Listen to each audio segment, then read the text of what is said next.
नमस्कार साथियों। आप लोगों के ही अनुसार एक लोगों का मतलब प्रश्न था कि हृदय की धड़कन मेरी तेज़ रहती है, इसके ऊपर कुछ बताइए आप, कुछ हो सकता है तो आप बताइए। तो मैं उसके लिए एक वीडियो बना रहा हूँ, ठीक है। तो हृदय एक निश्चित लय में जब धड़कता है तो सही है। यदि यह धड़कन किसी वजह से बढ़ जाती है तो इसे हृदय का धड़कना कहते हैं या धड़कन बढ़ जाना कहते हैं। ये क्यों होता है? अधिक मानसिक उत्तेजना, ठीक है। जब आप बहुत ज़्यादा सोचते हैं, बहुत अत्यधिक चिंता करते हैं, ठीक है, या फिर बहुत ज़्यादा अवसादग्रस्त रहते हैं, या स्नायुमंडल का कोई रोग होता है, ठीक है, या फिर उत्तेजित पदार्थ का सेवन करते हैं, भय, डरते हैं, या फिर परिश्रम बहुत ज़्यादा करते हैं, शोक करते हैं, दौड़ बहुत ज़्यादा करते हैं, हस्तमैथुन आदि कारणों से यह रोग होता है। आप देखेंगे गाँव में अगर लड़ाई हो रहा है या झगड़ा हो रहा है तो उस टाइम पे मतलब सामने वाले का जो दिल की धड़कन है वो बढ़ जाता है। क्यों? क्योंकि उस टाइम पे वो बहुत ही ज़्यादा आवेशित होता है, उसका पित्त वगैरह बढ़ जाता है, वात बढ़ जाता है, ठीक है। वात पित्त बढ़ जाने के कारण जो होता है उसकी जो धड़कन होती है वो बढ़ जाती है, क्योंकि उसके अंगों को ऑक्सीजन चाहिए होता है और ऑक्सीजन की सप्लाई जो होता है वो हमारा ब्लड कर रहा होता है। ब्लड में छुपा जो आयरन होता है वो मतलब एक तरीके से हीमोग्लोबिन जो होता है वो कर रहा होता है, ठीक। तो सबसे पहली चीज़ तो हमें ये करना है कि रिलैक्स होना है, कूल होना है, ठीक है। अगर धड़कन को सामान्य करना है, नॉर्मल करना है, तो सबसे पहले ये समझिए कूल होना पड़ेगा। इंजन देखिए ना गांव में आप, अगर इंजन पे लोड पड़ता है, ठीक है, तो उसकी स्पीड बढ़ जाती है और आवाज़ बदल जाता है, ठीक है। तो सेम वैसे ही हमारा जो हार्ट है, जब बॉडी पे किसी भी प्रकार का लोड पड़ता है अत्यधिक मात्रा में तो वो इंजन की रफ्तार बढ़ जाती है, ठीक, उसकी पूर्ति करने के लिए, आपूर्ति करने के लिए, ठीक। तो हमें ट्राई करना है, सरल रहना है, सामान्य रहना है, कूल रहना है, ठीक है। आगे बढ़ते हैं, लक्षण को देख लेते हैं। तो इसमें कलेजा दो जोरों से धड़कता है, ठीक है।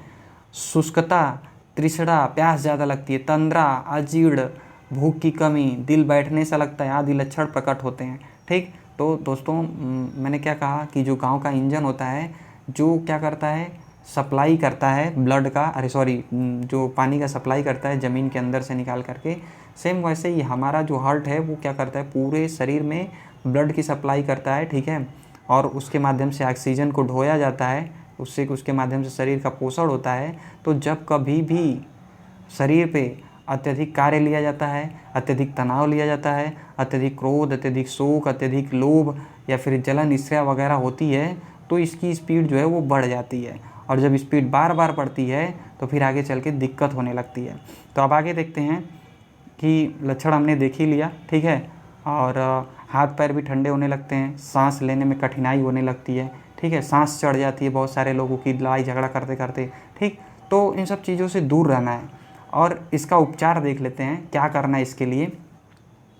तो ताज़ा दूध निकलवा कर छान कर बिना गर्म किए मिश्री या शहद, भिगोई हुई किशमिश, पहला तो ये काम करना है कि जैसे ही गाय का दूध निकलता है ताज़ा दूध लें, उसमें मिश्री मिला करके या फिर शहद मिला करके उसको पिएं, ठीक। आप रात में सोने जाइए, किशमिश को भिगो दीजिए उसमें पानी मिला करके, ठीक है, और मतलब भिगो दीजिए, सुबह को उसको खाली पेट खाइए, ठीक। मतलब इससे क्या होगा, आपके हृदय की धड़कन भी सामान्य होगी और शक्ति भी स्मरण शक्ति भी सही हो जाएगी। दूसरी चीज़ दोस्तों ये ध्यान रखिएगा, कोई भी काम करने से पहले आपको वो चीज़ें बंद करनी पड़ेंगी जिसकी वजह से वो हुआ है। अक्सर क्या होता है, हम दवा करते हैं या कुछ भी खाते हैं तो फ़ायदा तो करता है लेकिन छोड़ते हैं तो वो फिर वैसे ही हो जाता है। तो इसके पीछे कारण क्या है? इसके पीछे कारण यही है कि जिस वजह से हमें बीमारी हुई है उसको हम नहीं पकड़ पाते हैं, ठीक है। वो काम चलता रहता है, वो कार्य होता रहता है। तो आयुर्वेद में एक फॉर्मूला है, निदान परिवर्जनम।